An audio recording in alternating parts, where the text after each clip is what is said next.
Glenn, do you want to... Excuse me. Do you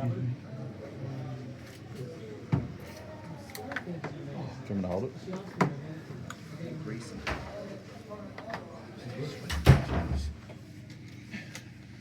There guys, everyone good?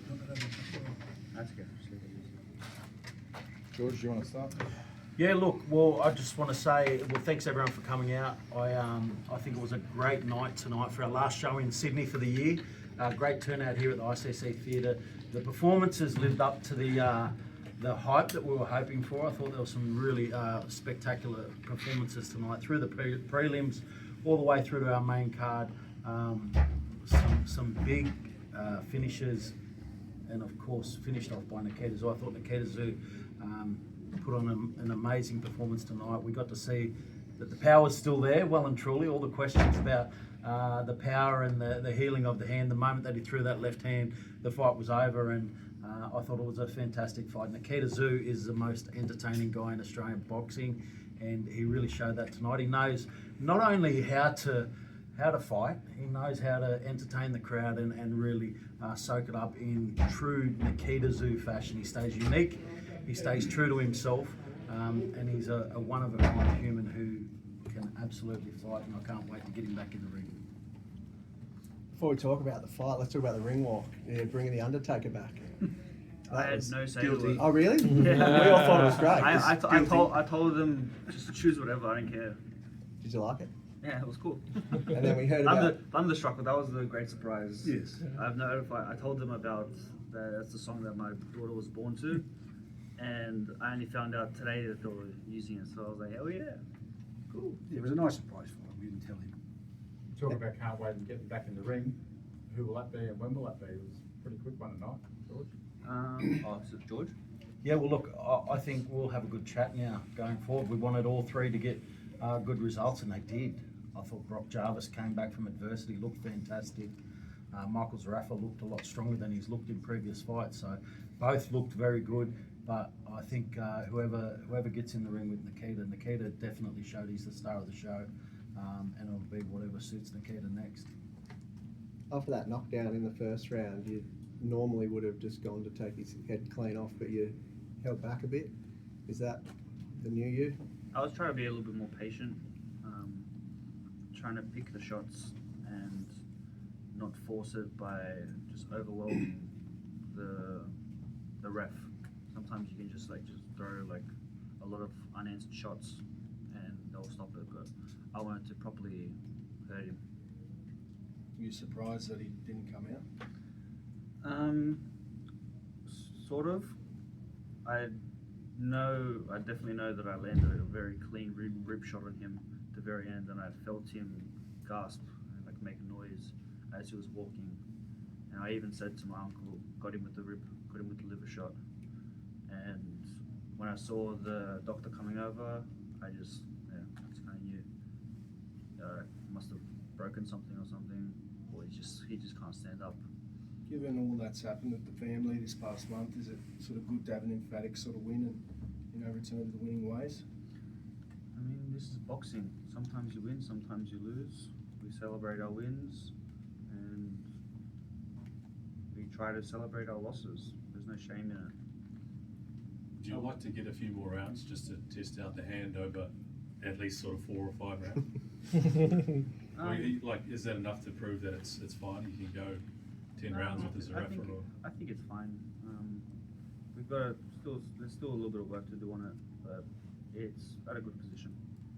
Are you at a point, given how quickly tonight went, that you could or would want to fight more than once over the back half of the year, or would that be too much? I don't know. I don't deal with this. I think we need to have a look at the hand in the next few days. In fairness, it is in a great place, and it's proven there's nothing that shows there's any problem there tonight. This is normal for Nikita. Every fight now he'll manage that hand, but we'll have a look at it. I'm sure the No Limits boys will be chatting during the week. But I think in a great on the back of that, it'll be great to run Nikita again.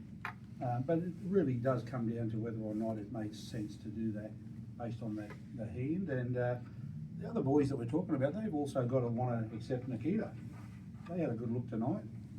You know, we'll see how they're thinking. You know, Nikita's ready to rock and roll, but we'll see where it all plays out. It's always hard to predict what we're going to do tomorrow until we know how he pulls up.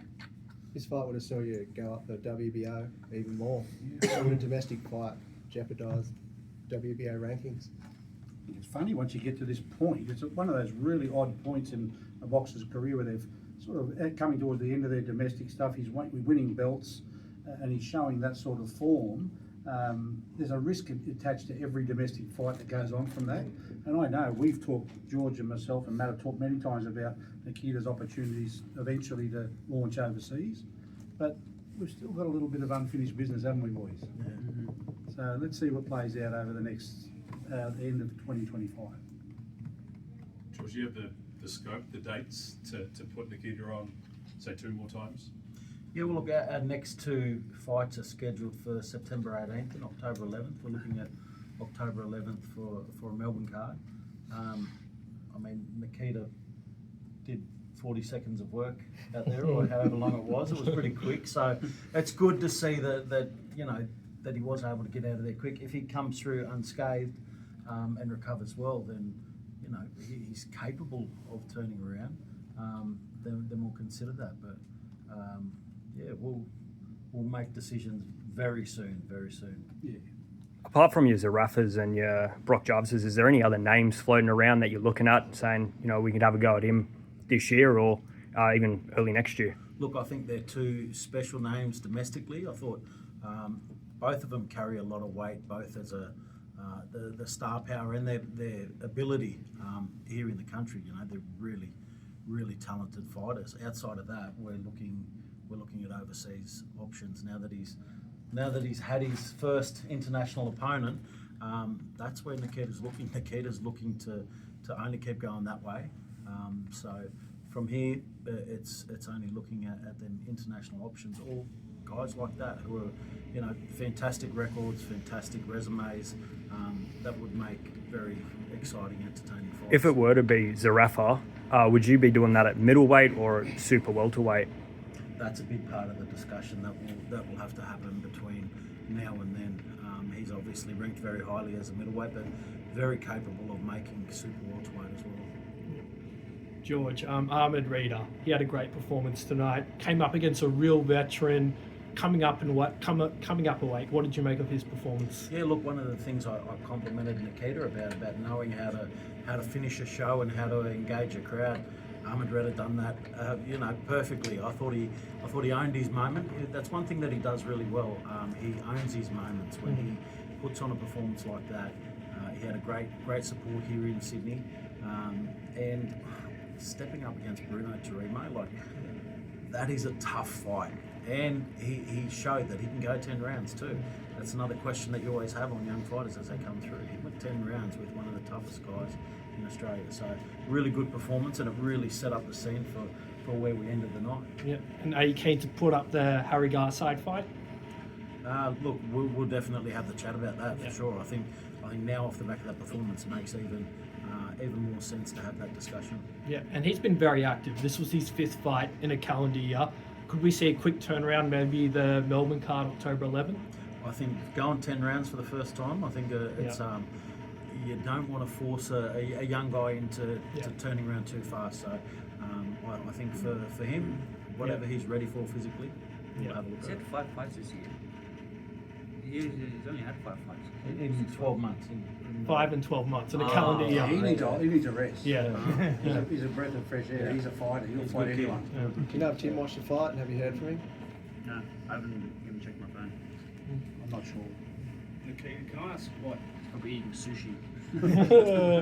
what made you want to play Thunderstruck in the delivery room when your daughter was being born? What was behind that? The story behind that is my wife and I, we like to watch The Addams Family, and the Wednesday show recently came out, and the father calls Wednesday his little thundercloud. So I started calling her my little thundercloud. And Thunderstruck. you get the piece. Was It's a she- cool was she- song. Yeah, it's a cool song as Was well. she on board early, or did you wait till? What do you mean? Well, was this discussed well before she was undergoing a C-section? Yeah. Yeah. We were planning on having it. The doctor told us you can choose to play any songs if you want. We were like, fuck yeah, we'll play some songs. And we're just kind of looking through some, and then she found Thunderstruck, and I was like, hell yeah, let's do this. It's gonna be awesome. Was it And just it was the most amazing energy in the room. Our Dr. Dave, he pulled her out smiling, got photos of it and all the nurses were saying how this is the most unique birth we've ever experienced. It's a Nikita. That's so Two Nikita births. was it just Thunderstruck, or was there like a playlist to go? Thunderstruck, and I think Hell's Bells was after, Wow. and it was just a whole bunch of AC/DC songs. Aggressive. The anesthesia's Aggressive, guy, very he's, aggressive. yeah, he's the one that got the playlist going. George, can you announce any fighters who will potentially be on the Melbourne card? Not yet, not Yeah. yet. Yeah, we've got a great one coming up though. September 18th, Liam Parra's headlining that. We go on sale tomorrow, and full fight card will be released tomorrow too. So tomorrow's a big day for that one. Yeah. We'll get that one out of the way, and then we'll roll through Yeah. with some of the Melbourne stuff. And Tszyu, will his next fight be in Australia? Leave him alone. I didn't ask who he's fighting. Yeah. It's not on the table for anything, is it? Yeah, he's just busy having a doing holiday. Tszyu things Yeah. at the moment. We'll so have that chat when he gets he's, home. yeah. He's running marathons. Yeah. Yeah. Ball. What are your thoughts on his new career as a vlogger? He's been. Yeah, we're sort of out on that. Thanks, Yeah, guys. no comment. Thanks, guys.